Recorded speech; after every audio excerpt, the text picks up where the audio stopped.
Alhamdulillah, tidak pernah lisan kita berhenti memuji dan memuja Allah.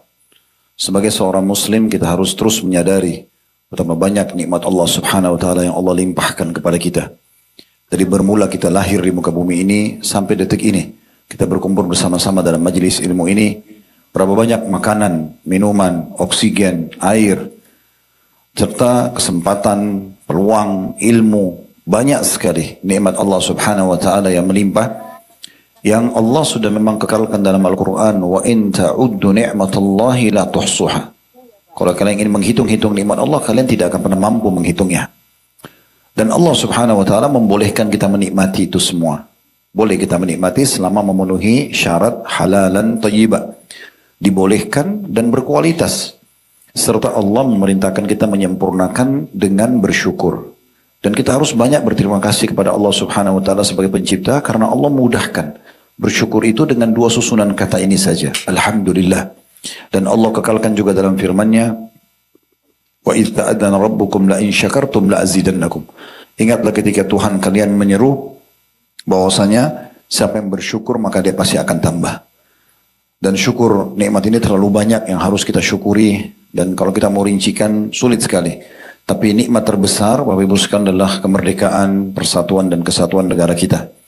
Terus doakan yang baik buat negara kita. Terus doakan yang terbaik untuk para pemimpin kita. Banyak di antara warga Indonesia mungkin hanya karena kecewa sedikit, maka yang diucapkan tutur kata yang tidak santun kepada para pemimpin. Dan ini keliru. Imam Ahmad rahimahullah mengatakan, aku terus tiap hari mendoakan kebaikan untuk pemimpinku. Dan para imam-imam Masjidil Haram Mekah dan Masjid Nabawi Madinah tidak pernah berhenti mendoakan raja mereka. Agar selalu mendapatkan petunjuk. Diberikan para menteri dan pendamping yang baik, serta bermanfaat bagi selain masyarakat negaranya juga bagi umat Islam. Maka ini doa-doa yang baik yang kita bisa panjatkan. Bila Allah subhanahu wa ta'ala kabulkan, maka kita ikut serta bersama mereka di pahala. Doakan yang baik, pasangan hidup kita, anak-anak kita, jauhi semua tutur kata yang buruk. Begitu juga dengan pekerjaan kita, profesi, kendaraan, rumah. Jangan pernah ucapkan kata-kata buruk. Ingatlah sabda Nabi SAW, hindari semua doa-doa buruk untuk diri kalian, harta kalian, dan juga keluarga kalian yang bisa saja bertepatan dengan waktu mustajab, malaikat mengaminkan dan diijabah. Maka selalu berkata kepada pasangan kita kata-kata yang baik, berterima kasih, bersyukur dengan Allah, pekerjaan kita, bersyukur kepada Allah, kesempatan, ilmu dan apa saja. Alhamdulillah. Selanjutnya kita panjatkan salam hormat kita kepada utusan Allah Nabi besar Muhammad sallallahu alaihi wa alihi wa sahbihi wasallam, sebagaimana Allah telah perintahkan kita untuk mengucapkan salam hormat tersebut, dan tentu sebagai balas jasa 23 tahun dari masa hidup beliau dihabiskan untuk agama ini. 13 tahun fase Mekah semuanya dengan hinaan, cacian, dan puncaknya diusir dari kampung halamannya Mekah. Dan kita tahu betapa pedihnya orang yang diusir dari kampung halaman. Nanti ke depannya Bapak Ibu akan lebih banyak tahu dari kajian sirah kita insyaAllah. Dan 10 tahun fase Madinah semuanya penyempurnaan agama ini sehingga kita bisa nikmati dan kita jadikan sebagai panduan hidup kita. Karena memang agama ini adalah panduan hidup. Dia seperti bodyguard buat kita juga. Apapun yang kita ingin makan, minum, atau aktivitas yang kita kerjakan, agama akan selalu mengatakan ini boleh atau ini tidak boleh. Itu semua hasil dari perjuangan Nabi Muhammad sallallahu alaihi wa alihi wasallam. Pertama saya tentu memberikan apresiasi ke teman-teman notaris Indonesia, notaris Muslim Indonesia tepatnya ya, karena mau punya keinginan berkumpul seperti ini dan belajar. Tanpa harus melihat mungkin siapa yang lebih senior, siapa yang junior ya. Bapak Ibu duduk bersama-sama majelis ilmu, ini satu kemuliaan yang sangat baik, pilihan yang baik. Karena memang menuntut ilmu agama ini bukan pilihan Bapak Ibu sekalian, tapi kewajiban. Kata Nabi Muhammad SAW, talabul ilmi faridatun ala kulli muslim. Menuntut ilmu agama itu kewajiban ya, bagi semua muslim, tidak terkecuali. Kalau selain ilmu agama itu hukumnya sunnah, muakkadah. Ada sebagian mengatakan fardu kifayah. Artinya kalau sudah ada muslim yang menekuni, maka sudah gugur bagi yang lain kayak kedokteran atau spesial yang lain. Tapi ilmu agama ini nggak bisa. Nah diantaranya kita kumpul untuk ini. Dan walaupun kadang-kadang kita lebih banyak online, tapi ini satu niat yang baik. Saya berharap tentu semua komunitas muslim di Indonesia selalu punya keinginan besar untuk belajar. Karena ilmu ini memang adalah pondasi dasar agama kita. Islam memerangi rasa malas, Islam memerangi pengangguran, Islam memerangi rasa dendam, dan semua kebodohan dan seterusnya. Tapi Islam justru agama yang penuh dengan kreativitas, penuh dengan produktivitas, ya semuanya ilmiah, edukasi. Baik Bapak Ibu sekalian, kita akan masuk, dan mohon maaf saya duduk di sini bukan karena lebih tahu dari Bapak Ibu, tapi kita untuk belajar memang, dan memang kursi ini disiapkan karena kami menggunakan laptop jadi tidak bisa di bawah. Jadi izin mungkin saya duduk di atas Bapak Ibu sekalian ya. Kita akan melanjutkan kajian Sirah Nabawi kita, dan kita sudah menyelesaikan kajian terakhir adalah prosesi penyembelihan Nabi Ismail alaihissalam. Sempat kami katakan kalau Bapak Ibu ingat pada saat itu bahwasanya mimpi semua nabi-nabi itu adalah wahyu. Beda dengan mimpi kita. Pokoknya apapun yang Nabi lihat dalam mimpinya, semua Nabi tidak terkecuali itu berarti wahyu. Mereka bisa terima wahyu melalui mimpi, mereka bisa terima wahyu Jibril datang membawa secara langsung dengan postur aslinya sebagai malaikat, sebagaimana Nabi SAW waktu menerima 5 ayat pertama dalam surah Al-Alaq, Iqra' bismi rabbikal ladzi khalaq, itu di Gua Hira di Jabal Nur. Beliau sempat melihat Jibril pada saat turun dari Gua Hira dengan postur aslinya sebagai malaikat. Kadang-kadang juga Jibril menjelma jadi manusia, kemudian membicarakan atau menyampaikan kepada Nabi SAW apa yang diinginkan. Kadang-kadang diilhamkan dalam hati, kadang-kadang beliau mendengar ada seperti suara lonceng yang keras, dan berbagai macam metode penerimaan wahyu. Tapi salah satunya mimpi. Makanya waktu Nabi Ibrahim AS mimpi melihat menyembelih anaknya Ismail, tidak ada keraguan. Kalau ini adalah wahyu dari Allah subhanahu wa ta'ala. Dan karena Allah yang perintah, maka dia ikut. Ini poin. Poin yang lain, ini kita sedikit review apa yang kita pelajari yang terakhir kemarin. Karena ketulusan Nabi Ibrahim alaihissalam untuk menerima perintah ini, dan beliau juga paparkan kepada anaknya Ismail, seraya menyampaikan, dan ini Allah kekalkan dalam Al-Quran, Inni ara fil manami anni azbahuk. Wahai anakku, saya lihat dalam mimpi, saya menyembelihmu. Coba dengar bagaimana pendapatmu. Tapi karena Nabi Ismail waktu itu adalah orang yang sudah dewasa, sudah berumah tangga, dan sudah faham agama Allah subhanahu wa ta'ala, maka dia pun mengatakan, Ya abatif al-ma tu'mar, satajiduni insyaallah minas sabirin. Wahai ayahku, kerjakan apa yang Anda diperintahkan, maka Anda akan temukan saya termasuk orang-orang yang sabar. Ini sekaligus membantah pernyataan yang mengatakan waktu Ismail mau disembelih masih kecil. Tapi yang benar adalah sudah dewasa. Bahkan sudah berumah tangga waktu itu. Sudah berumah tangga. Kalau anak kecil tidak akan mungkin mau menyerahkan dirinya disembelih. Ya. Tapi karena dia sudah dewasa. Dan kita sudah bacakan firman Allah SWT pada pertemuan yang lalu. Bagaimana waktu dua-duanya sudah pasrah. Nabi Ismail menyerahkan lehernya. Nabi Ibrahim sudah mengarahkan pedangnya. Maka di saat itu Allah Subhanahu Wa Taala mengutus Jibril menahan pedangnya pisaunya Nabi Ibrahim. Lalu Allah berfirman, Qad saddaqta ru'ya. Kamu telah membenarkan mimpi itu, hai Ibrahim. Lalu Allah bilang, wa fadainahu bidhibin azim. Lalu kami ganti Ismail dengan sembelihan yang besar. Itulah domba. Gitu ya. Nah, untuk mengenang semua ini, Allah Subhanahu Wa Taala menjadikannya sebagai rangkaian ibadah haji.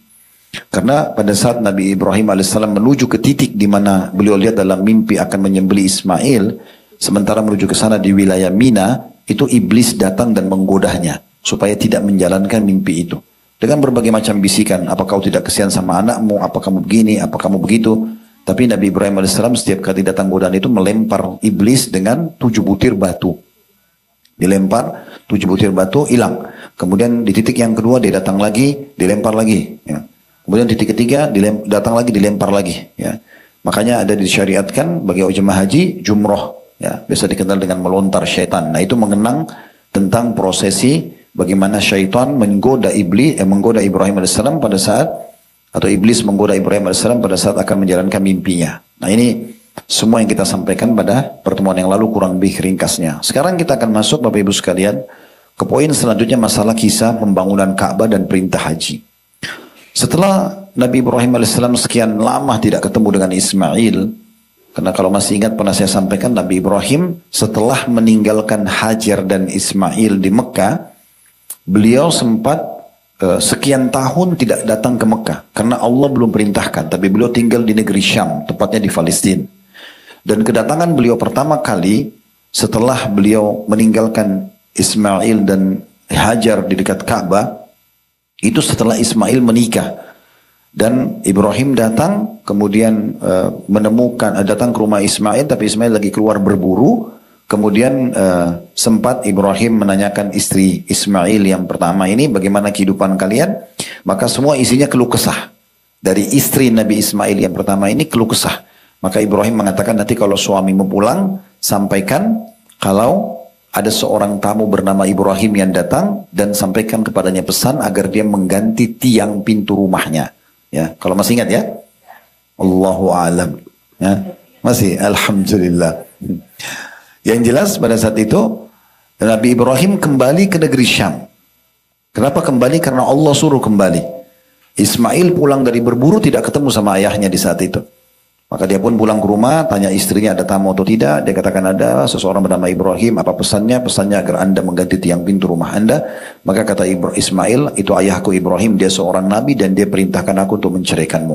Karena tidak ada rasa syukur dalam rumah tangga itu. Nah setelah itu Ismail nikah lagi dengan salah satu anak kepala suku Jurhum yang lain. Dan setelah sekian lama, entah berapa lama tidak disebutkan dalam buku sejarah, Ibrahim diizinkan yang kedua kali datang ke Mekah. Lalu ketemu sama Hajar dan istrinya serta ke rumah Ismail. Bertepatan yang kedua lagi Ismail lagi berburu. Di masa itu orang kalau berburu, yang pertama sama kedua ini berburu. Jadi berburunya cukup lama, bisa 3 bulan, 4 bulan baru pulang. Lalu dia Ibrahim ketemu sama istri keduanya Ismail, lalu ditanya kehidupan mereka, ternyata istri kedua ini selalu bersyukur kepada Allah Subhanahu wa taala. Maka Ibrahim mengatakan, nanti kalau suamimu pulang, sampaikan ada seorang tamu bernama Ibrahim dan sampaikan agar dia mempertahankan tiang pintu rumahnya. Nah, lalu Ismail pulang waktu itu, dan pada saat itu Allah masih mengizinkan Nabi Ibrahim tidak pulang ke negeri Syam dulu. Maka ketemulah mereka, pertama kali ketemu. Sebelum ketemu tentu Ismail ke rumahnya lalu tanya ada tamu datang, istrinya mengatakan iya ada seseorang yang bernama Ibrahim, apa pesannya? Pesannya agar engkau mempertahankan tiang pintu rumahmu. Maka Ismail mengatakan itu ayahku adalah bernama Ibrahim dan dia seorang nabi dan dia perintahkan aku untuk mempertahankan rumah tangga denganmu. Nah setelah itu terjadilah pertemuan pertama antara Ismail dan Ibrahim setelah sekian tahun berpisah, dari bayi sampai sudah menikah. Jadi waktunya lama sekali. Pertemuan hari pertama baru melampiaskan rindu, malam harinya Nabi Ibrahim mimpi sembelih anaknya. Di hari pertama itu. Makanya Nabi Ibrahim sangat sedih, tapi ini perintah Allah. Dan Allah menyebutkan itu sebagai ujian yang berat. Tapi karena keimanannya dia lakukan itu. Nah, sudah selesai tadi kita jelaskan beberapa pemain dan dari kita reviewkan bagaimana prosesi penyembelihan dan tidak jadi. Akhirnya Allah Subhanahu wa taala setelah itu memerintahkan perintah yang baru. Perintah Allah kepada Ibrahim dan Ismail alaihi wassalatu wassalam sekaligus untuk membangun Ka'bah. Nah, Ka'bah ini Bapak Ibu sekalian dan saya minta sebentar mungkin kalau bisa pada saat saya sebutkan potongan ayat di surah apa, Bapak Ibu tolong dibuka aplikasi Al-Qur'annya ya, biar kita sambil tadabbur gitu ya. Tapi belum sekarang, nanti sebentar saya mau sampaikan dulu. Ka'bah itu, Bapak Ibu sekalian, rumah Allah di muka bumi. Satu-satunya rumah Allah di muka bumi yang dibangun oleh Nabi Adam. Bersama anaknya yang bernama Syith. Shin ya tha, ya, dibaca Syith. Ini juga seorang Nabi. Jadi Nabi Adam punya anak, Qabil dan Habil, kemudian ada Syith. Syith ini dinobatkan jadi Nabi. Dan Allah turunkan kepada Syith alaihi wassalatu wassalam 50 kitab. Tentu ini ada kisah tersendiri, tapi yang jelas Ka'bah itu dibangun pertama oleh 2 manusia muda ini. Kemudian bangunan Ka'bah runtuh, Bapak Ibu sekalian, karena banjir di zaman Nabi Nuh. Karena semua muka bumi ini, Allah sebutkan dalam Al-Quran tentang kisah Nabi Nuh, semua air yang ada di langit dituangkan, semua air yang di bumi dikeluarkan sehingga bertemu. Dan yang selamat hanya yang ada di kapal Nabi Nuh saja. Nah termasuk waktu itu yang kena hancur adalah bagian bangunan Ka'bah. Tersisa pondasinya saja. Nah itulah sebabnya di zaman Nabi Ibrahim Allah suruh bangun kembali di pondasi yang sama. Nah itu Bapak Ibu bisa lihat dalam surah Al-Imran. Ya, surah nomor 3 ayat 96. Surah nomor 3 ayat 96. Allah berfirman, sekali lagi surah nomor 3 ayat 96. Inna awwala baitin udi'a lin-nasi lalladzi bi Bakkata mubarakan wa hudan lil alamin. Sesungguhnya Al-Imran 96 ya. Rumah yang mula-mula dibangun untuk beribadah manusia ialah Baitullah di Bakkah. Bakkah istilah Mekah. Ya, bisa juga Bakkah itu yang dimaksud adalah pondasi dasarnya Ka'bah, tapi dia di sini terjemahnya adalah Mekah yang diberkahi dan menjadi petunjuk bagi semua manusia. Ya, menjadi petunjuk bagi semua manusia. Saya juga akan buka aplikasi Al-Quran karena cukup banyak ayat Al-Quran yang akan kita baca ya. Kemudian Allah Subhanahu wa taala juga berfirman, Bapak Ibu bisa lihat dalam surah Al-Baqarah, surah nomor 2 ayat 125 sampai 129. Ini Allah menggambarkan tentang perintah prosesi pembangunan Ka'bah pertama kali. Sekali lagi, Al-Baqarah surah nomor 2 ayat 125 sampai 129. Bunyinya, وَإِذْ جَعَلْنَا الْبَيْتَ مَثَابَةً لِلنَّاسِ وَأَمْنًا وَاتَّخِذُوا مِنْ مَقَامِ إِبْرَاهِيمَ مُصَلًّى وَأَهِدْنَا إِلَى إِبْرَاهِيمَ وَإِسْمَاعِيلَ أَنْ طَهِّرَ بَيْتِيَ لِلطَّائِفِينَ وَالْعَاكِفِينَ وَالرُّكَّعِ السُّجُودِ. Dan ingatlah ketika kami menjadikan rumah itu, maksudnya Baitullah, Ka'bah, tempat berkumpul bagi manusia dan tempat yang aman. Jadi semenjak waktu Allah ciptakan sampai menjelang hari kiamat, Ka'bah itu dijamin selalu lokasinya aman. Dan akan terus menjadi tempat ibadah. Dan jadikanlah sebagian maqam Ibrahim. Maqam Ibrahim tempat pijakan kaki Nabi Ibrahim. Nanti juga akan kita jelaskan dalam proses pembangunan insyaAllah. Dan jadikanlah sebagian maqam Ibrahim. Tentu hadits menjelaskan di belakang maqam Ibrahim. Makanya Bapak Ibu kalau habis tawaf, sholat 2 rakaat di belakang maqam Ibrahim. Dan jadikanlah sebagian maqam Ibrahim tempat sholat. Dan telah kami perintahkan kepada Ibrahim dan Ismail, bersihkanlah rumahku untuk orang-orang yang tawaf, yang i'tikaf, yang ruku dan juga sujud. Maksudnya betul-betul di sekitar Ka'bah harus dipakai hanya untuk ibadah.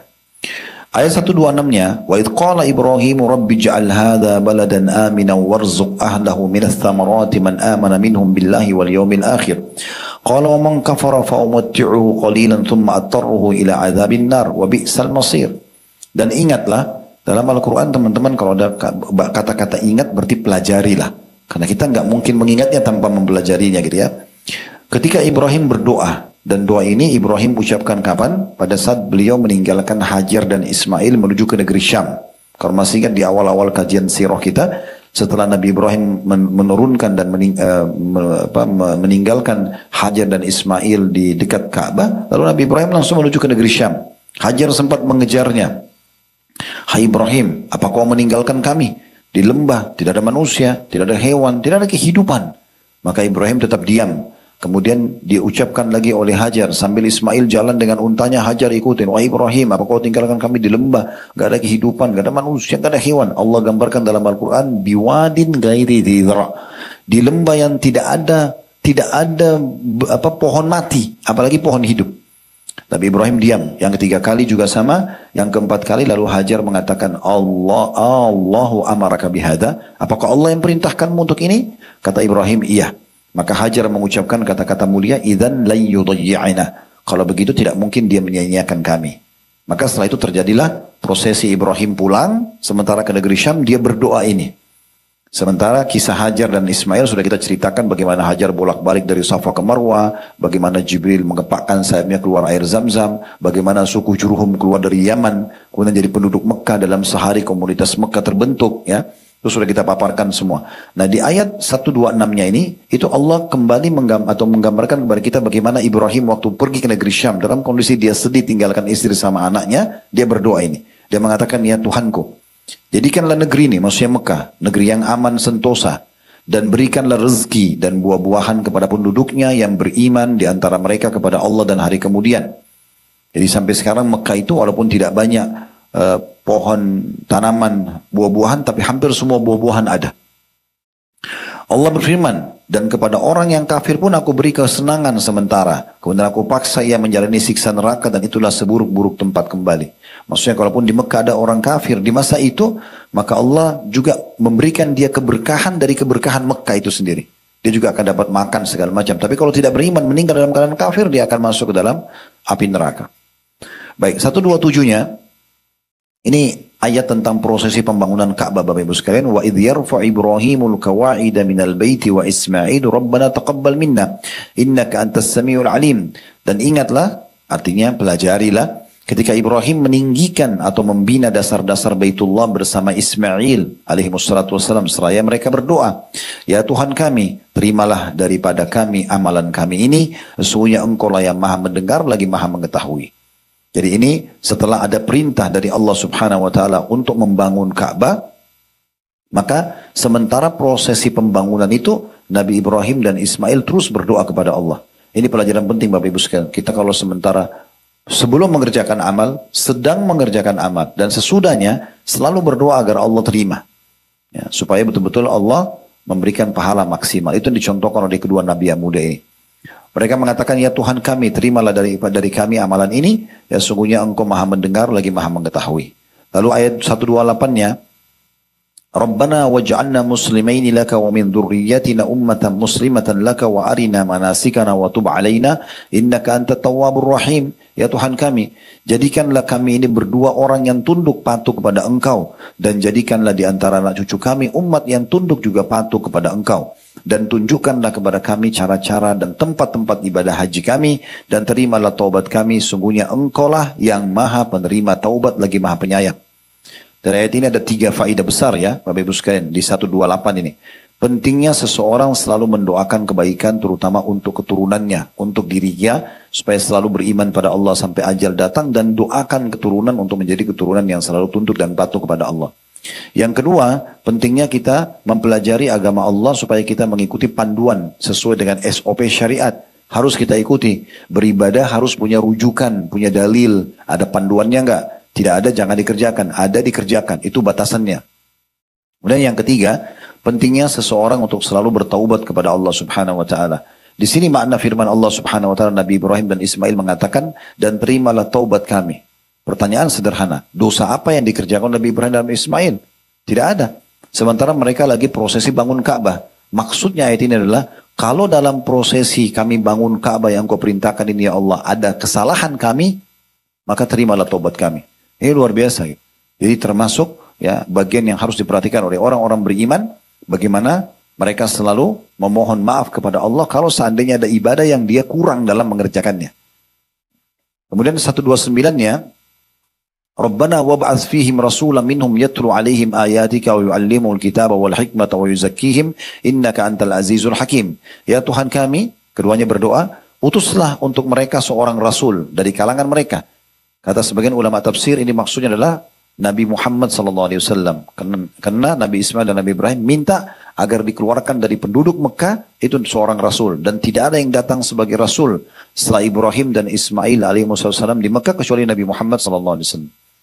Maka mereka berdua mengatakan, ya Tuhan kami, utuslah untuk mereka seorang rasul dari kalangan mereka yang akan membacakan kepada mereka ayat-ayat Engkau dan mengajarkan kepada mereka Alkitab atau Al-Quran dan Al-Hikmah, Sunnah, serta mensucikan mereka. Sungguhnya Engkau lah yang maha kuasa lagi maha bijaksana.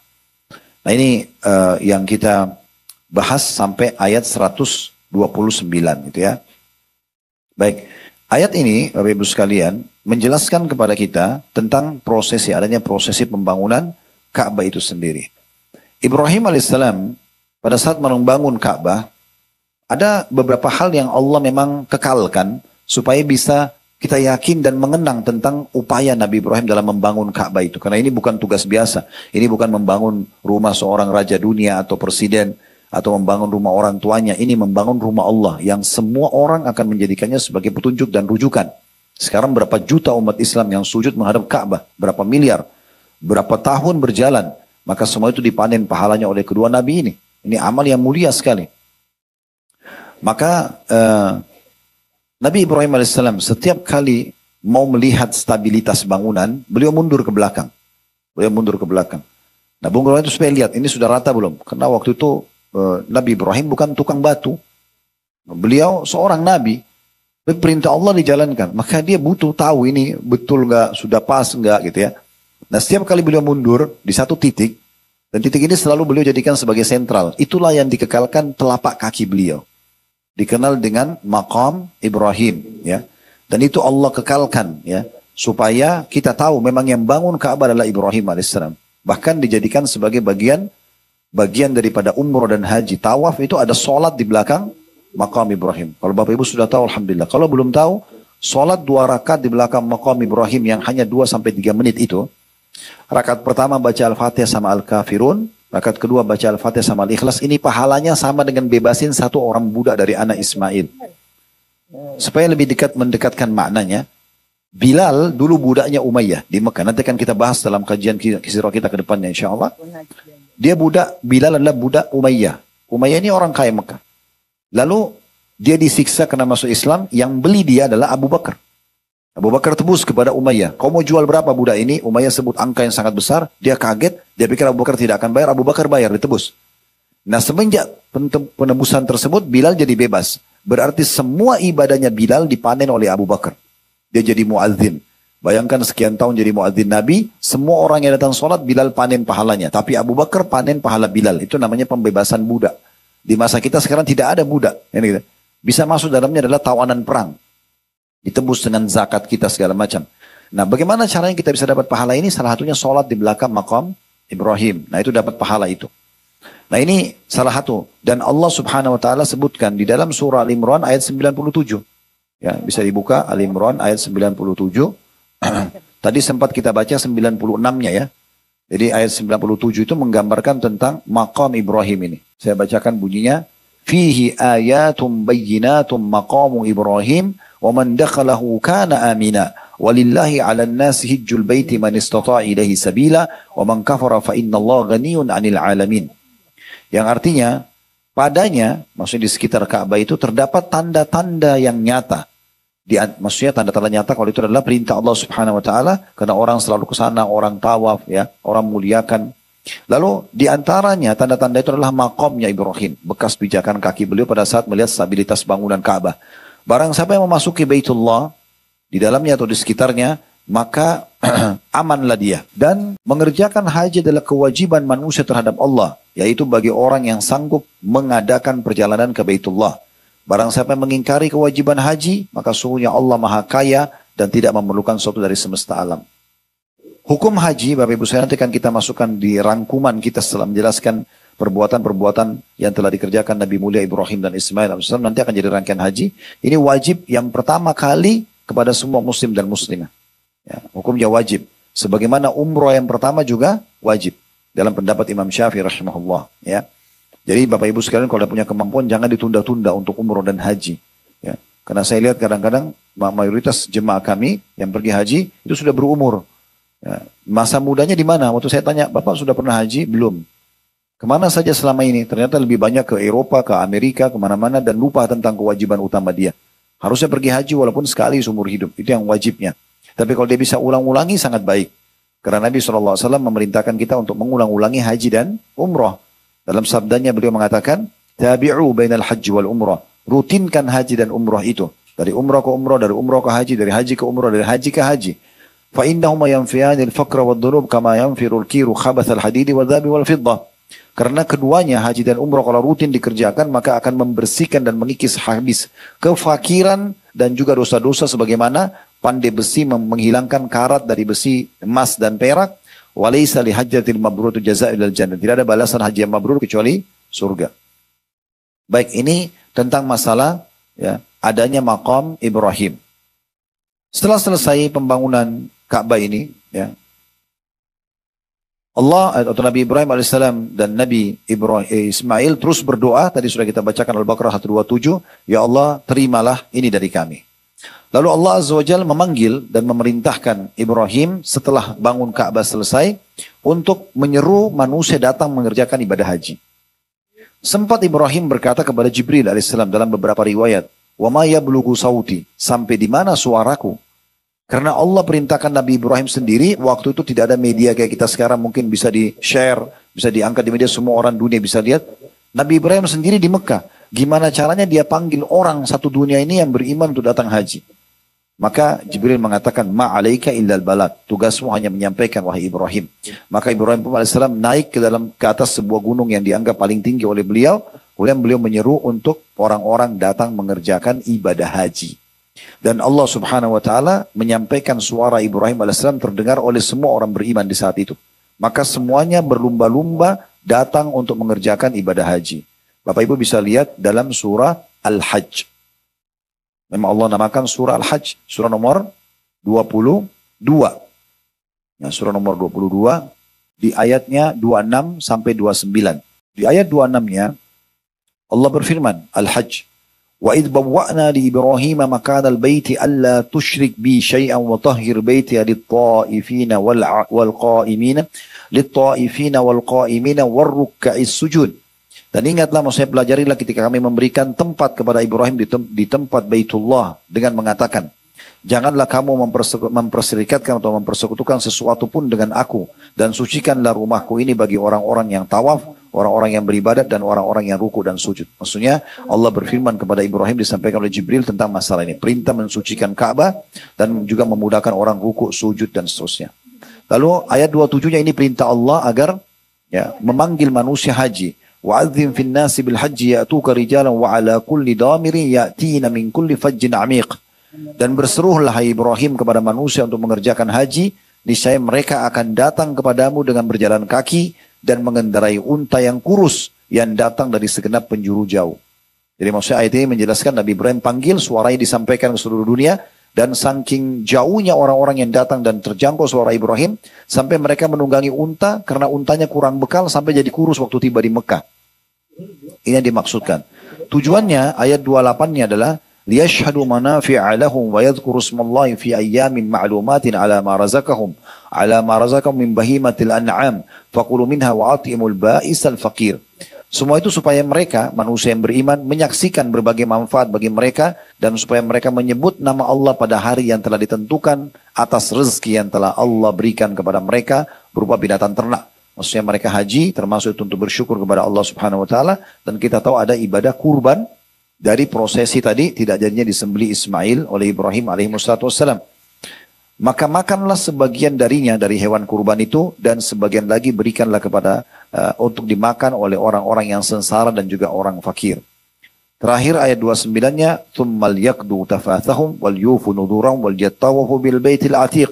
Kemudian hendaklah mereka menghilangkan kotoran yang ada pada badan mereka, maksudnya bersuci, dan hendaklah mereka menyempurnakan nadar-nadar mereka, dan hendaklah mereka melakukan tawaf sekeliling rumah yang tua itu atau Baitullah.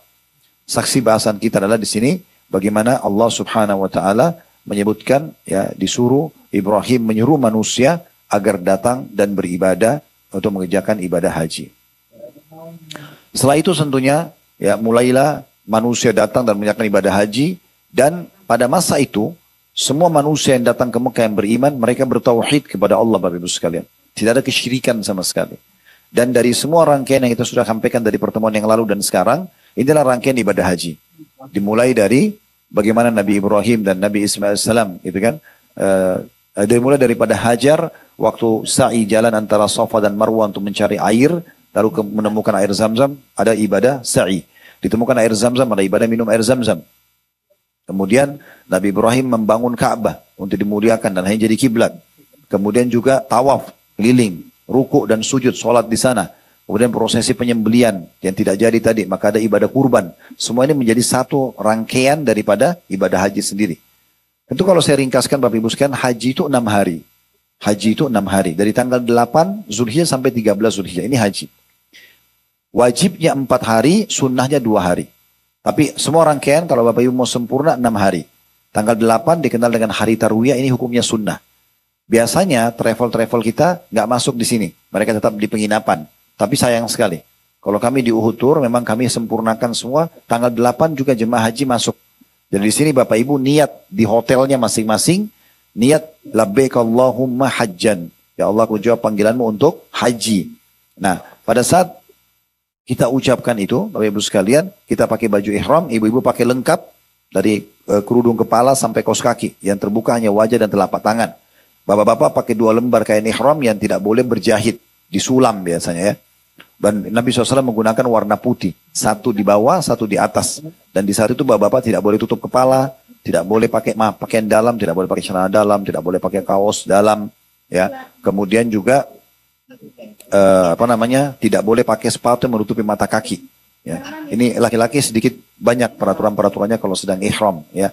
Jadi jangan pakai baju kaos. Jangan pakai celana dalam.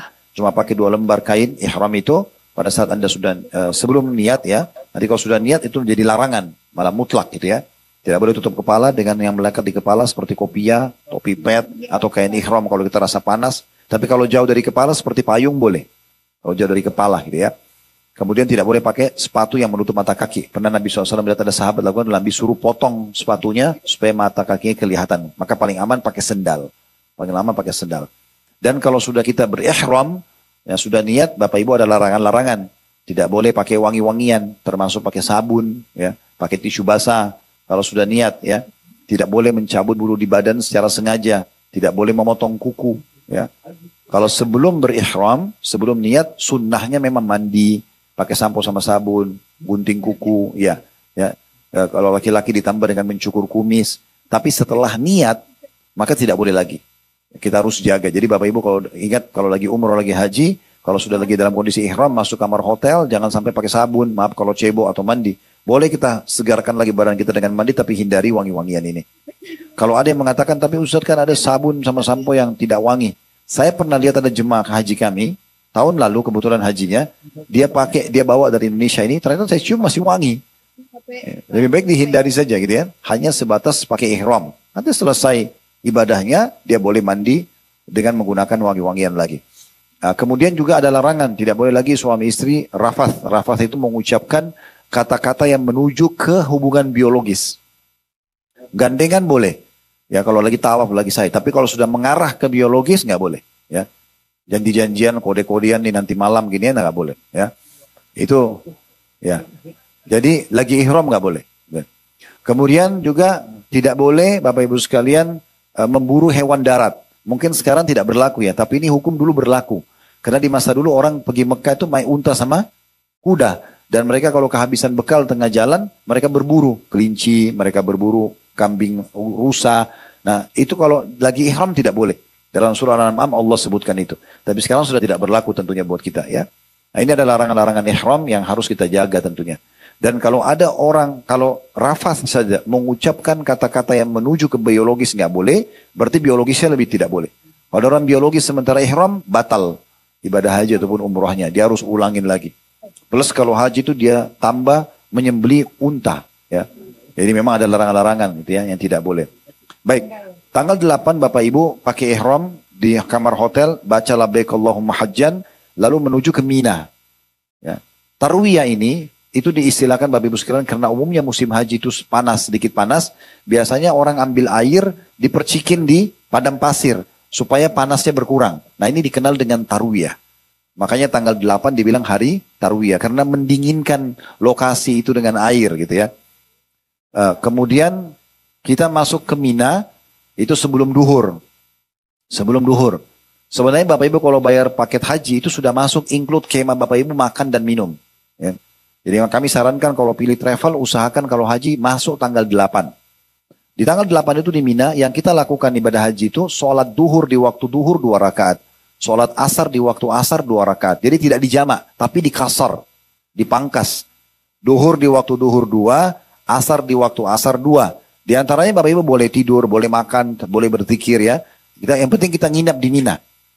Maghrib di waktu maghrib 3 rakaat, isya di waktu isya 2 rakaat. Kenapa maghrib tetap 3? Karena memang yang dipangkas, yang dikosor hanya sholat 4 rakaat. Subuh nggak bisa jadi 1 rakaat, maghrib nggak bisa jadi 1,5 rakaat. Ya, jadi yang boleh hanya yang 4 rakaat, duhur, asar, dan isya. Itu yang dikosor. Sebagaimana jamak juga hanya boleh duhur sama asar, maghrib sama isya. Nggak boleh asar sama maghrib, nggak boleh isya sama subuh, nggak boleh subuh sama duhur. Dia hanya boleh duhur sama asar dan maghrib sama isya. Boleh takdim di awal waktu, duhur dan asar di waktu duhur, didahulukan duhur dulu baru asar, atau takhir, diterlambatkan di waktu asar, tapi tetap berurut, duhur dulu 2, baru asar 2. Nah seperti itu juga dengan maghrib dan isya. Nah nanti Bapak Ibu nginap di Mina, di tenda, ya umumnya sekarang tenda sudah ber-AC, sampai besok tanggal 9. Ya. Saya ulangi lagi, 6 hari ini, tanggal 8, 9, 10, 11, 12, 13. Tanggal 8 hukumnya sunnah. Bapak Ibu jemaah haji masuk atau tidak masuk Mina tidak berdosa. Tapi kalau dikerjakan pahalanya lebih besar. Sebagaimana nanti hari terakhir, hari ke-13 sunnah juga. Nah hari terakhir, hari tasyrik. Tapi ini juga kami sarankan tetap dikerjakan. Karena Allah bilang tentang masalah orang yang menyempurnakan sampai tanggal 13. 5 nittaqa. Bagi orang yang lebih bertakwa. Orang yang lebih patuh kepada Allah. Baik, tanggal 8 sudah. Kita masuk di Mina, sholat duhur, asar, maghrib, isya, nginap. Besok tanggal 9-nya masuk hari wajib. Ini harus wajib ada di Arafah. Gak boleh keluar. Dari mulai sebelum duhur, nanti sholat duhur asar, ini bedanya di jamak qasar. Duhur asar 2 rakaat, dipangkas dan ditakdim, dimajukan di waktu duhur. Ya. Ini walaupun orang Mekah. Penduduk Mekah pun sama. Kalau lagi ibadah haji, mereka lakukan ini. Nanti di sini Bapak Ibu mendengarkan khutbah Arafah. Nabi SAW biasa menyampaikan khutbah atau menyampaikan khutbah Arafah. Biasanya para ustadz, para kiai menyampaikan khutbah Arafah, nasihat ya agama.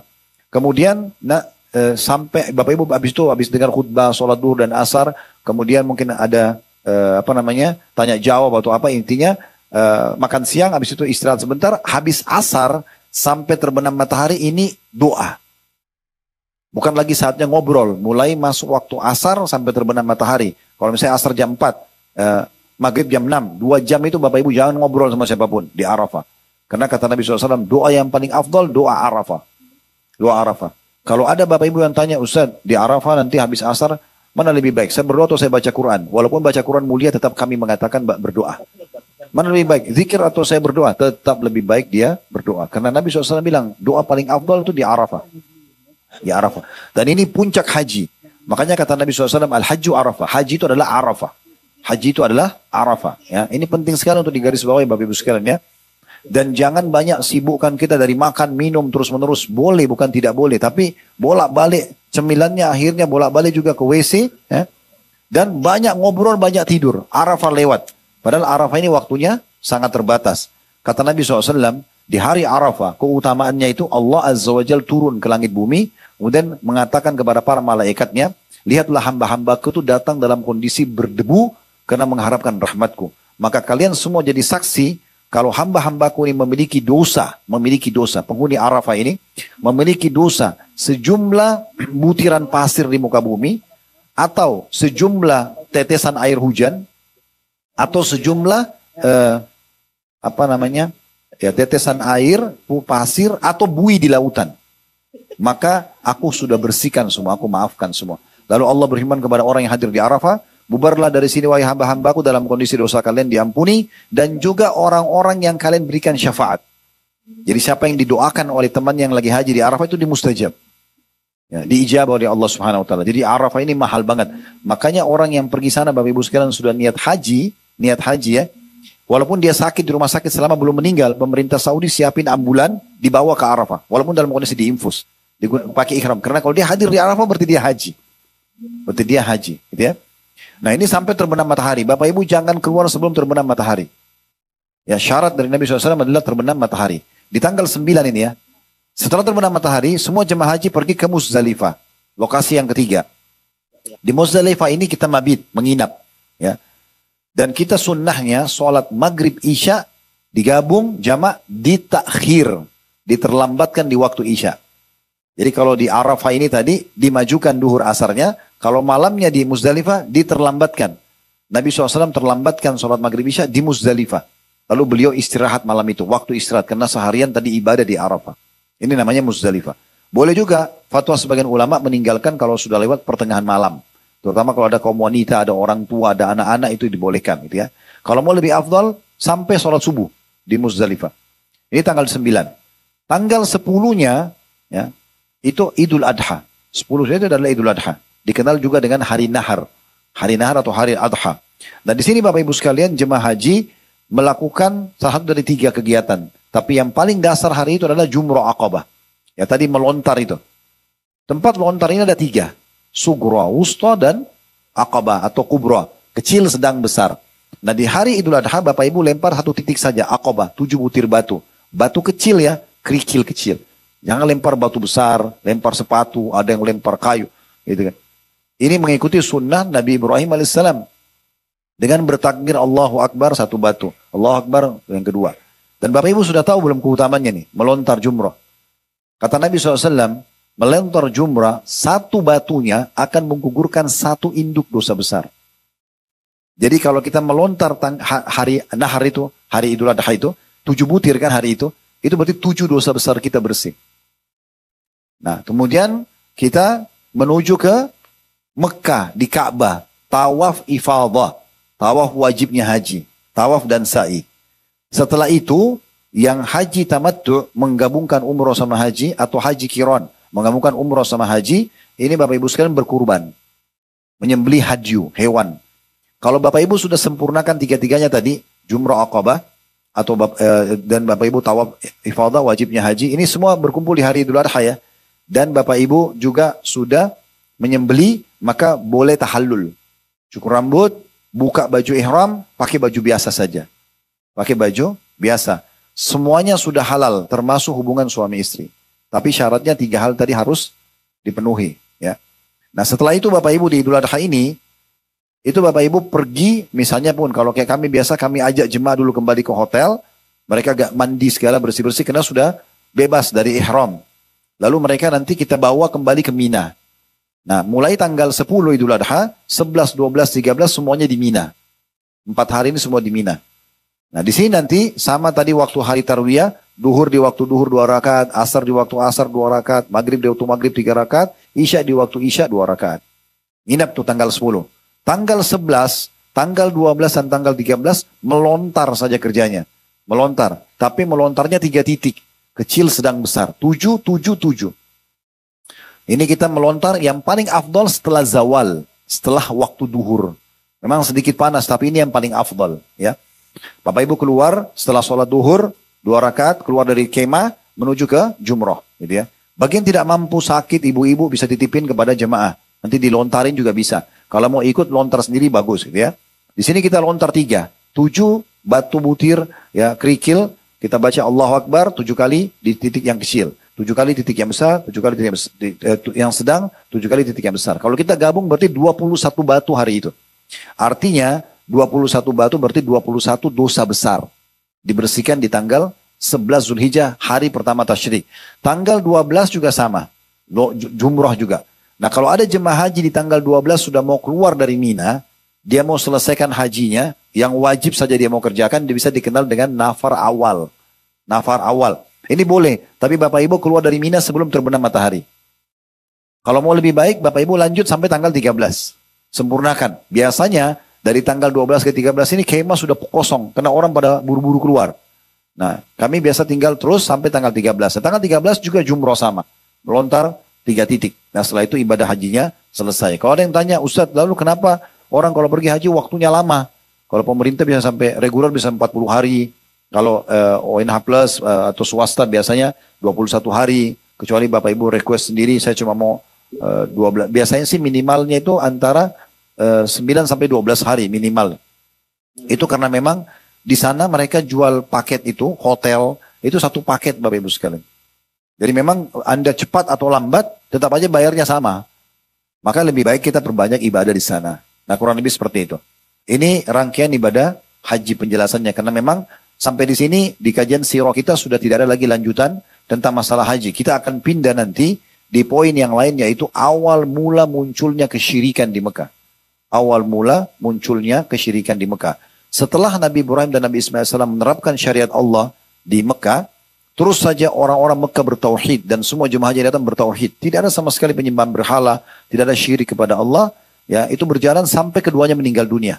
Setelah keduanya meninggal dunia, sekarang lebih fokus sedikit Bapak Ibu sekalian. Setelah keduanya meninggal dunia, masih ingat dulu ada satu suku Arab dari Yaman yang keluar lalu ketemu dengan tinggal bersama Ismail dan Hajar. Masih ingat namanya? Suku Jurhum namanya. Jurhum. Nah suku Jurhum ini Bapak Ibu sekalian, waktu mereka berkuasa di Mekah, seperti kondisi Mekah sekarang, cuma mungkin lebih sederhana sedikit. Tapi karena jemaah haji datang, maka ekonomi di Mekah itu hidup. Karena orang jualan apa saja, makanan, minuman, orang beli. Dari dulu sampai sekarang. Nah suku Jurhum ini jadi makmur. Gitu kan? Rupanya ada suku Arab yang lain namanya Khuza'ah. Ini cemburu. Maka di masa itu, orang bukan cemburu datang, kerja sama-sama. Kayak kita sekarang, kita lihat perusahaan itu maju, mungkin kita bisa pelajari. Sportif. Kalau dulu tidak, orang main serang-serang. Maka Khuza'ah ini bentuk pasukan, mengepung Mekah untuk menyerang Mekah, untuk menundukkan Mekah. Maka terjadi peperangan besar antara dua suku ini. Suku Jurhum dan suku Khuza'ah. Jurhum penduduk Mekah, dan Khuza'ah pendatang. Tapi Allah takdirkan Khuza'ah yang menang. Kalah Jurhum. Nah, karena suku Jurhum ini emosi Bapak Ibu sekalian, mereka tidak terima, maka akhirnya mereka menimbun sumur Zam-Zam. Suku Jurhum menimbun sumur Zam-Zam. Ahli sejarah mengatakan Zam-Zam hilang itu kurang lebih antara 300 sampai 500 tahun. Gak ada Zam-Zam waktu itu. Karena disembunyikan. Nanti akan kita jelaskan di pertemuan kita akan datang ya. Insya Allah itu kapan ditemukan kembali sumur Zam-Zam? Nanti di masanya Abdul Muttalib, kakeknya Nabi, sekian ratus tahun kemudian. Nah, suku Jurhum ini, suku Huza'ah yang datang berkuasa Bapak Ibu sekalian, turun-temurun sampai datang satu raja mereka bernama Amr bin Luhai. Amr bin Luhai ini salah satu raja. Orangnya sebenarnya dermawan, tapi dia tidak ngerti ajaran Nabi Ibrahim. Dia pendatang, dia nggak ngerti. Dia cuma pikir nenek-neneknya dulu berkuasa di Mekah, serang Mekah berkuasa, maka dia juga jadi raja. Dia suka berbagi, orangnya dermawan, tapi tidak paham agama. Dan dia selalu, hampir tiap hari, mengerahkan orang-orang yang dia biayai, Bapak Ibu sekalian, itu untuk, mendatangkan air dari luar Mekah. Sampai satu waktu dia pergi ke negeri Syam. Dia ketemu sama satu suku namanya Amalik. Amalik ini suku yang menyembah berhala. Lalu Amr bin Luhai tanya, apa ini yang kalian sembah? Kata orang-orang negeri Syam itu, suku Amalik ini perantara antara kami sama Allah. Jadi kami tidak sembah berhala ini, tapi kami jadikan perantara antara kami sama Allah. Jadi kalau kami butuh hujan, kami minta kepada patung ini, nanti patung ini yang sampaikan kepada Allah. Ini tentu kebodohan ya. Karena patung itu dia yang pahat, dia yang ukir, dia yang kasih nama, kalau rusak dia yang perbaiki, tapi dianggap sebagai Tuhan. Sekutunya Allah gitu ya. Makanya dikatakan orang-orang musyrik, orang-orang yang menyekutukan Allah. Maka Amr bin Luhai bilang, kalau begitu juallah beberapa Tuhan kalian kepada saya, patung itu. Karena di Mekah kami nggak punya air. Maka dia mulai beli patung, Bapak Ibu sekalian, pada saat itu, dan dijadikan atau dia bilang sama penduduk Mekah, ini adalah patung ya yang bisa mendatangkan hujan buat kalian, mendatangkan air buat kalian. Dan dia membawa beberapa patung. Maka mulailah orang-orang Mekah, Bapak Ibu sekalian, menyembah patung itu. Ini kesyirikan pertama. Jadi dia yang mengajar, merubah ajaran Nabi Ibrahim dan Ismail alaihissalatu wassalam. Ya. Dan patung pertama yang dimasukkan di Mekah itu diberi nama oleh Amr bin Luhai dengan Hubal. Nama patungnya Hubal. Nanti kita akan jelaskan di perang Uhud Bapak Ibu sekalian. Bagaimana Abu Sufyan waktu menang, kaum muslimin dia mengatakan telah menang Hubal. Maksudnya Tuhannya mereka itu patung yang pertama kali ditaruh oleh Amr bin Luhai gitu ya. Dan setelah itu Amr bin Luhai masukkan banyak sekali patung-patung di Mekah. Bahkan lebih dari itu Amr bin Luhai menyuruh penduduk Mekah untuk membuat patung sendiri. Jadi orang Mekah harus buat patung. Setiap suku buat patung sendiri, sampai berkembang setiap keluarga buat patung sendiri, sampai diizinkan dan diperintahkan penduduk Mekah untuk transaksi patung di pasar. Nah dengan ini, seluruh orang Mekah mulai menyembah patung, walaupun mereka tahu Ka'bah itu rumahnya Allah, mereka tahu yang ciptakan langit dan bumi Allah. Bapak Ibu kalau hidup di masa itu, ketemu sama Abu Lahab, Abu Jahal, lalu tanya, siapa yang ciptakan langit dan bumi? Mereka bilang Allah. Ya. Tapi kalau ditanya, lalu untuk apa patung-patung? Ada 360 patung di Mekah waktu Nabi SAW lahir. Itu kalau ditanya, lalu kenapa patung-patung ini? Mereka bilang, ma na'buduhum illa liyuqarribuna ilallahi zulfa. Kami nggak sembah kecuali kami jadikan perantara antara kami sama Allah. Allah nggak butuh perantara Bapak Ibu sekalian. Apalagi benda mati. Allah langsung diperintahkan kita oleh Allah untuk berhubungan dengannya. Makanya Nabi SAW mengatakan, mintalah segala satunya dari Tuhan kalian Allah walaupun tali sendal kalian. Tali sendal putus minta sama Allah. Makanya Umar pernah tali sendal putus mengatakan, ya Allah tali sendal saya putus gantikanlah. Dari mana kita tahu kalau doa kita diijabah? Allah Subhanahu wa taala kalau kita lagi sakit Bapak Ibu sekalian kita bilang ya Allah sembuhin saya, tidak akan lemparkan obat dari langit. Allah juga kalau kita bilang ya Allah mudahin jodoh, Allah tidak lemparin manusia. Atau kita bilang ya Allah berikan saya rezeki, Allah tidak akan lemparin uang gitu kan. Lalu dari mana? Ada satu sistem Allah buat namanya sunnatullah Bapak Ibu sekalian. Sunnatullah itu proses ya.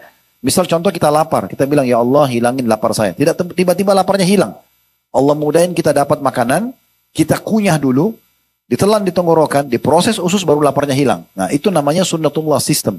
Maka kalau kita bilang ya Allah sembuhin saya, Allah buat kita bertemu dengan seseorang, atau kita baca informasi tentang dokter, lalu kemudian kita konsultasi cocok, resepnya cocok, lalu kita sembuh. Nah itu namanya sistem. Kan gitu. Kita tiba-tiba cenderung dengan seseorang, cocok, kita melamar, menikah. kita tiba-tiba ditawarin bisnis oleh seseorang, kita iyakan, terbukalah pintu rezeki, nah seperti itulah. Nah ini jawaban daripada doa itu sendiri. Makanya Nabi SAW mengatakan dalam hadis riwayat Muslim, aku diperlihatkan Amr bin Luhai di neraka oleh Allah Subhanahu Wa Taala dalam kondisi isi perutnya keluar, lagi disiksa gitu ya, karena dia yang pertama mengubah ajaran Ibrahim alaihissalam. Dan dia bukan cuma sekedar mengubah ajaran Nabi Ibrahim alaihissalam, tapi dia banyak sekali memasukkan patung-patung dan menyuruh patung-patung dan memberikan nama-nama seperti ada Wud, ya itu yang disembah oleh suku Kalb di Mekah. Ada Suwa yang disembah oleh suku Hudzail, ada Yaguth disembah oleh suku Tai, ada juga dan penduduk wilayah Jarash, ada juga Ya'uq disembah oleh penduduk Hamazan, dan ada Yathar disembah oleh penduduk Yaman. Dan yang paling ajaib ini ada kisah yang unik Bapak Ibu sekalian ya.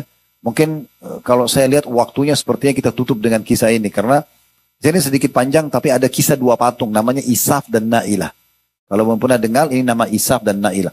Dan Bapak Ibu kalau pilih nama buat anak, buat cucu, hati-hati dengan nama-nama yang pernah Allah hukum. Seperti nama Fir'aun, ya. Contoh ya, Haman, Qarun, Namrud, ya.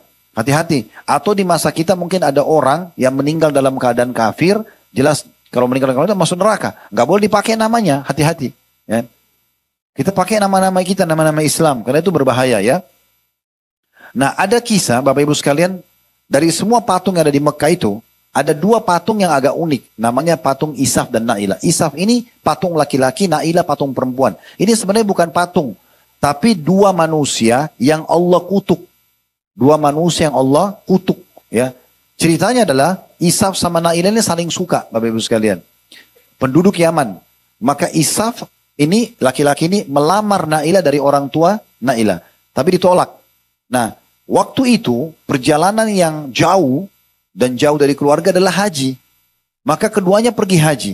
Pergi ke Mekah. Dan di depan Ka'bah, di saat lagi sunyi, mereka berzina. Ya, akhirnya Allah kutuk jadi patung. Isaf dan Na'ilah. Nah, waktu awal-awal mereka dikutuk, penduduk situ masih tahu.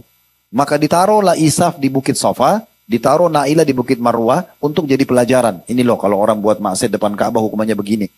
Tapi berjalan waktu sampai datang Amr bin Luhai, orang lupa kisahnya ini. Maka Isaf dan Na'ilah diangkat, ditaruh dekat Ka'bah baru disembah.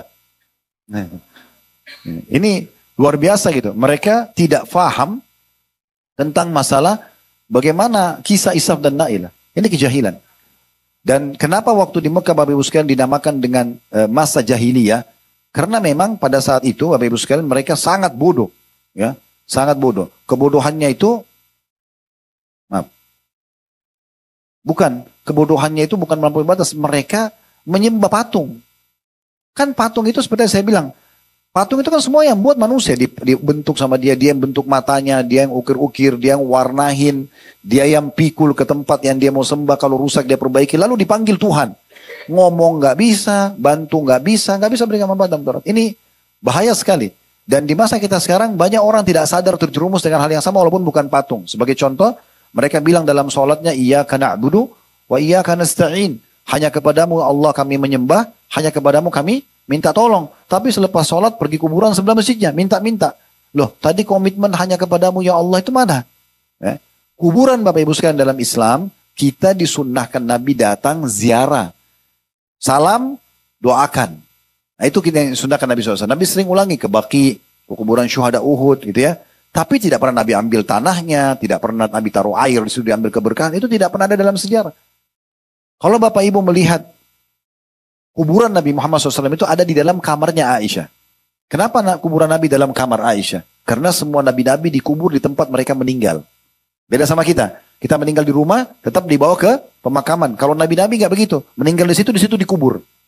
Makanya Nabi Muhammad SAW dikubur di kamarnya Aisyah. Karena meninggal napas terakhir di kamarnya Aisyah.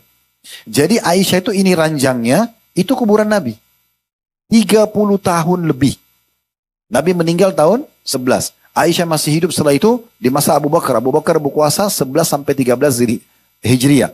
Setelahnya Umar datang 10 tahun. Ya, dari tahun 13 sampai 23. Setelahnya Utsman datang 23 sampai 37. Setelahnya Ali datang sampai tahun 40. Ini Aisyah masih hidup. Setelahnya ada Muawiyah masih hidup. Dan di masa inilah Aisyah meninggal dunia. Belum ada satupun riwayat Aisyah mengatakan, hai muslimin ini kuburan Nabi, ambil tanahnya. Hai muslimin taruh air di sini. Tidak pernah sama sekali. Para sahabat datang mengucapkan salam pada Nabi, kemudian mereka pergi. Jadi nggak dilakukan seperti sebagian muslimin sekarang. Akhirnya mengkultus kuburan itu. Orang-orang yang sudah mati, sealim apapun dia, mereka butuh sama kita. Sealim apapun itu. Bapak Ibu tahu kenapa kita baca salawat kepada Nabi Muhammad SAW? Apa itu salawat? Kita minta agar Allah tambahkan rahmatnya. Kenapa Nabi Muhammad didoakan itu? Karena Nabi sudah diampuni dosanya yang lalu dan akan datang. Karena orang yang sudah meninggal tetap butuh tambahan. Semua nabi-nabi kita bilang alaihimussalatu wassalam. Para sahabat kita bilang radhiyallahu anhum. Kenapa kita doakan mereka? Padahal mereka orang-orang soleh. Karena orang yang mati butuh doa orang yang hidup. Jangan dibalik. Jangan seakan-akan kita yang butuh dari orang mati. Keliru. Kita masih hidup, kita punya peluang untuk beramal soleh. Hati-hati nih. Ini banyak orang-orang Mekah terjerumus suruh begitu. Kalau Bapak Ibu sekali lagi ini sebagai penutup ya. Kalau kita bicara sama Abu Jahal, Abu Lahab di masa itu. Ini Ka'bah, siapa punya rumah? Mereka bilang Allah. Allah bilang dalam Al-Quran. Ya. Siapa yang ciptakan langit dan bumi? Allah. Siapa yang gantikan siang malam? Allah. Abu Jahal, Abu Lahab jawab itu. Allah bilang, wa idza sa'alta man khalaqas samawati la yakun Allah. Kalau ditanya, hai Muhammad, kalau kau tanya mereka tentang siapa yang ciptakan langit dan bumi, mereka bilang Allah. Lalu tanya mereka, hai Muhammad, kenapa mereka sembah berhala-berhala ini? Mereka bilang, ma na'budum illa liyuqarribuna ila Allahi zulfa. Kami enggak sembah berhala kecuali kami jadikan perantara antara kami sama Allah. Makanya enggak boleh Bapak Ibu sekalian menggantung-gantung jimat. Kata Nabi SAW, man allaka tamimatan faqad asyrak. Siapa yang menggantung jimat telah berbuat kesyirikan. Enggak boleh. Ya, kertas kah, benda-benda kah ditaruh di badan, enggak pernah. Nabi Muhammad SAW itu kalau ngutus pasukan, ya, mau ngutus pasukannya, tidak Nabi kasih kertas atau kasih Nabi baju ini supaya kau kebal, musuh enggak bunuh kamu. Tapi Nabi bilang apa? Kumu ila jannati rabbikum. Berdiri sekarang, kejar surga Tuhan kalian. Maksudnya mati. Bukan disuruh kebal, disuruh mati. Orang berperang itu. Jadi harus paham baik-baik. Dan ini soalnya banyak umat Islam tertipu Bapak Ibu sekalian. Saya temukan banyak sekali kasus di rumah-rumah jemaah. Mereka karena tidak ngerti bahasa Arab, asal dikasih kertas main ambil. Tempel di rumah, tempel di kamar tidur, taruh di bawah bantal, ya taruh di ruang tamu. Padahal dia tidak tahu isinya apa. Saya pernah di puncak di Bogor, mampir satu restoran Timur Tengah. Kebetulan pemilik restoran saya kenal, kami kenal. Saya sama teman-teman mampir. Begitu sholat di musolanya ada satu bingkai besar ditutup kain hitam. Terus saya bertanya-tanya, ini apa ini? Kok ditaruh di mihrab gitu ya? Dia mungkin karena restoran tidak terlalu besar, dia tidak ada tempat ditaruh di situ. Saya tanya, Pak ini apa? Oh ini saya dikasih sama orang pintar di sini. Pak bisa saya buka nggak? Oh syaratnya nggak boleh buka. Nggak boleh buka. Saya bilang saya jamin Pak. Coba saya buka. Siapa tahu kita bisa baca apa di dalamnya. Jangan terima mentah-mentah begitu. Dibuka saya sudah bisa terkait. Ternyata tulisan bahasa Arab tapi bolak-balik huruf hijaiyah, kotak-kotak, gambar pedang, segala macam. Terus saya tanya, Pak, Bapak tahu ini apa artinya? Nggak tahu, Ustaz. Bagaimana Bapak bisa tempel di rumah? Bapak sudah tahu belum? Ayat kursi, lukisan ayat kursi, nggak bisa ngusir setan. Nggak bisa. Kapan ngusir setan kalau dibaca?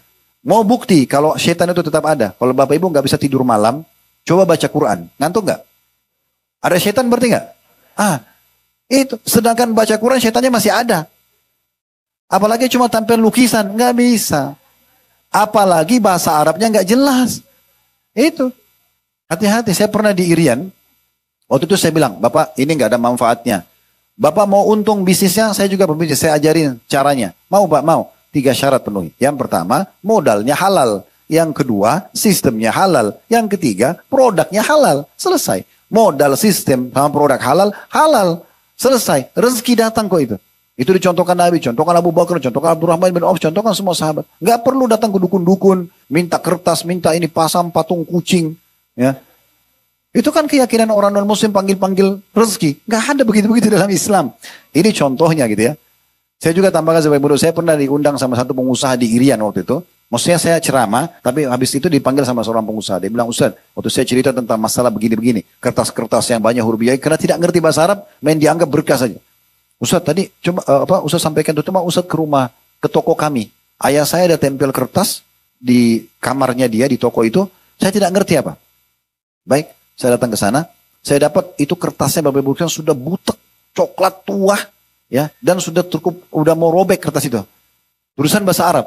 Mohon maaf Bapak Ibu sekalian, saya belajar bahasa Arab sama ayah saya dari SD. SMP saya pernah di Al-Azhar Kairo. SMA sama S1 di Madinah, hampir tiap hari dengar bahasa Arab. Hampir tiap hari nih. Tapi saya begitu baca saya nggak ngerti. Iya. Bagaimana Bapak Ibu kalau baca bahasa Indonesia tuh tidak bisa baca tuh gimana tuh? Pasti ada sesuatu yang salah kan? Saya coba bolak-balik lihat kertas ini. Apa ini? Saya coba tidak bisa baca. Bukan ayat Al-Quran, bukan hadis. Ini setelah saya teliti benar-benar, ternyata bahasa Indonesia tapi diarabkan. Ya. Jadi tulisannya situ apa? Inilah nama 7 orang Ashabul Kahfi. Sebutan nama-nama dia. Macam-macam. Saya juga tidak pernah temukan riwayat itu. Dan ini nama anjingnya. Gitu. Iya. Dan siapa yang menempelin di rumahnya tidak akan masuk pencuri. Begitu-begitu. Saya tanya dia, toko antum ini pernah ada pegawai curi nggak? Pernah Ustaz. Nah, apa manfaatnya? Tapi ini contoh-contoh Bapak sekarang. Gunakan akal sehat. Agama Islam ini agama akal sehat. Tidak ada kesyirikan seperti itu. Ya. Mau suami istri sayang, sederhana. Pakai cara manusiawi. Saya kalau mau istri saya sayang, sederhana. Mata saya syahdu, lisan saya santun, tangan saya ramah. Saya dermawan, saya perhatian sama dia. Selesai, saya bisa dicintai sama dia. Dia juga sama. Tidak usah bawa fotonya ke dukun. Hanya supaya gunakan lintas alam pakai jin. Ini nggak boleh kesyirikan kepada Allah SWT. Ini pelajaran-pelajaran besar yang diambil dari kejadian-kejadian yang dari Mekah nanti. Baik, mungkin sampai sini bahasanya Bapak Ibu sekalian. Kita akan lanjutkan insya Allah pertemuan akan datang. Masih di kisah Amr bin Luhai. Tapi ada beberapa tradisi dia termasuk membunuh anak perempuan di Mekah. Yang akan kita bahas nanti pertemuan akan datang insya Allah.